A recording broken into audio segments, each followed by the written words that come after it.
ఇలాంటి పరిస్థితి ఉన్న వాళ్ళెవరైనా సమాధానం చెప్పలేరు అంతే. కానీ మనం మాట్లాడేది వాళ్ళకి బాగా వినపడుతుంది, మనం మాట్లాడేది బాగా అర్థమవుతుంది. వాళ్ళ మనసులో ఒక మూలన వాళ్ళకి ఇష్టమైన వాళ్ళ గొంతు వినాలని ఆశగానే ఉంటుంది. అప్పుడు మనం వాళ్ళతో మీకు సరైపోతుంది, ఏం కాదు అని పాజిటివ్గా మాట్లాడమే అనుకో, వాళ్ళకి పూర్తిగా నమ్మకం వస్తుంది. అదే ఈ పరిస్థితికి మందు. వాళ్ళ ఈ పరిస్థితి నుండి బయటికి రావాలని అనుకుంటారు. ఎన్నో కేసెస్లో ఇది ప్రూవ్ అయింది వర్షిని. నువ్వు మాట్లాడు, మీ నాన్నతో మాట్లాడు. నేనే మాట్లాడాలి? నాన్నతో నేను ఇంతవరకు పెద్దగా మాట్లాడిందే లేదు. నాన్న అని పిలు.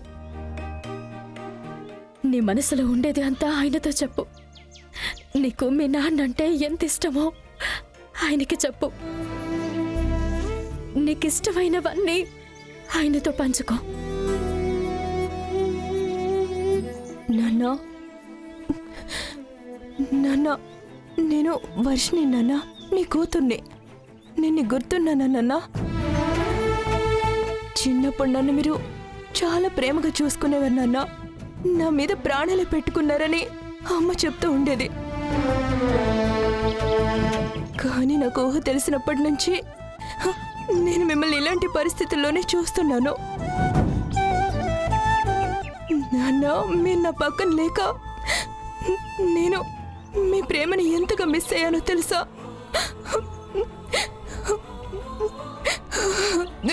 ఏ అమ్మాయికి ఇలాంటి కష్టం రాకూడదు నాన్న.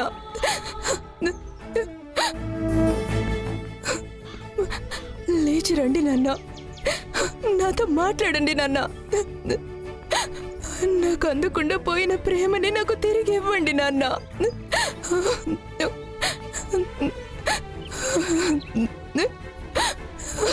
నాన్న, లేచి రండి.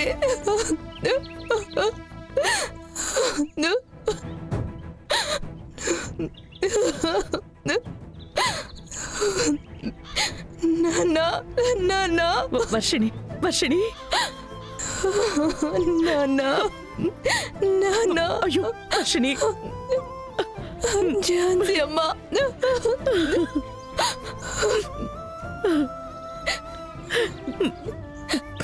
నాన్న త్వరలోనే కోలుకుంటారమ్మా. నువ్వు ధైర్యంగా ఉండాలి. ఏంటి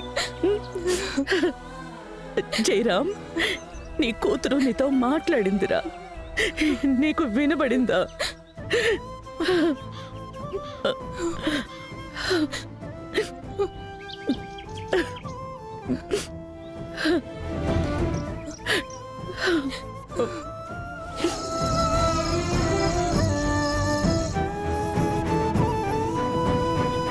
మీనా, రవితో వెన్నెల గురించి మాట్లాడేవా అమ్మా? అయ్యో మర్చిపోయినన్నయ్యా. ఈ బంగారి కొత్త టెన్షన్ తీసుకొచ్చింది కదా, ఆ టెన్షన్లో అలాగే మర్చిపోయాను. ఇదేమన్నా మర్చిపోయే విషయమా? అలాంటిదేం లేదు వదినా, ఉండండి ఇప్పుడే మాట్లాడతాను. రవి, రవి, రవి, ఇట్రారా.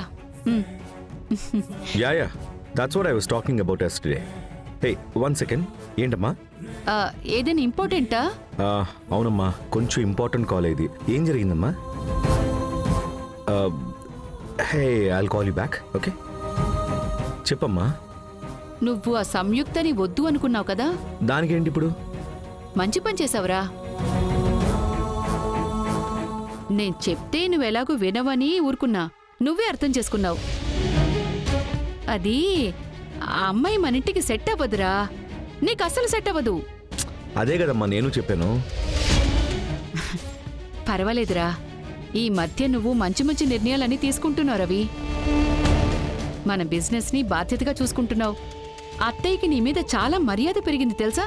సరే, ఇప్పుడు ఎందుకు నాకు నువ్వు ఐస్ పోస్తున్నావు?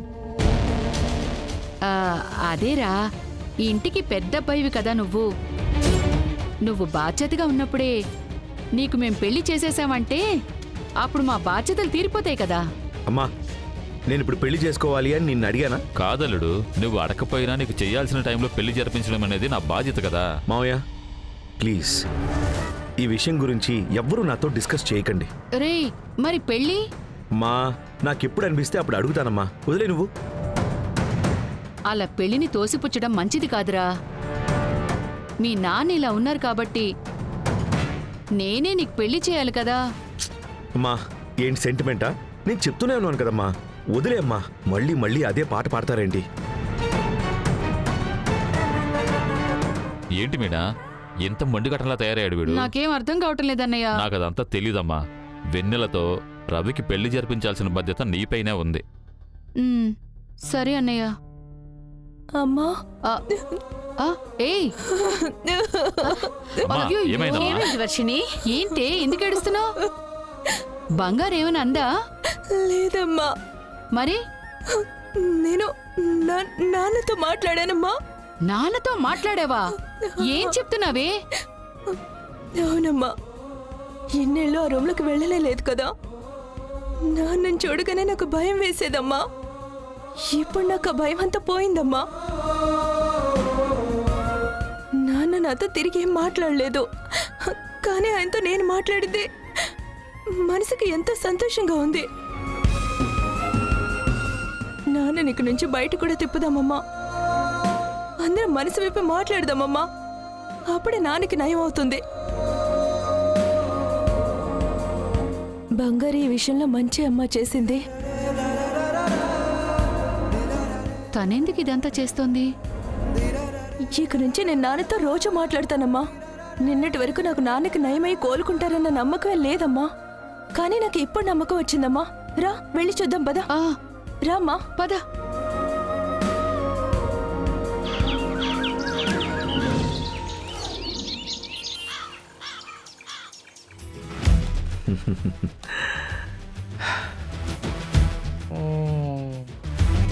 ఏంట్రా అలా చూస్తున్నావేంటి? కాదు, మామూలుగా 9కి ఆఫీస్ అంటే 10 తర్వాత కానీ రాము. మరి ఇవ్వాలేంటి 8కే వచ్చేసావు? చాలా కంగారులో ఉన్నావే. తెలుస్తుందా? హెహెహెహె, చాలా బాగా తెలుస్తుంది. ఆ, ఇంతకు ముందు నేను ఇలా చూసిందే లేదే. అది కూడా బంగారు క్యాబిన్లో ఉన్నావు నువ్వు. బంగారికి దగ్గర అవటానికి ఫస్ట్ స్టెప్ తీసుకుంటున్నాను. ఫస్ట్ చెప్పా? మ్మ్. ఏం చేయబోతున్నావురా? అంతా అమ్మాయిలకి నచ్చిందే చేస్తాను. రేయ్, ఈ పువ్వు, ఐస్ క్రీమ్, చాక్లెట్ లాంటి చీప్ ఐడియాస్ అయితే కాదు కదరా. చచ్చా, అవన్నీ పరమ క్రింజిరా.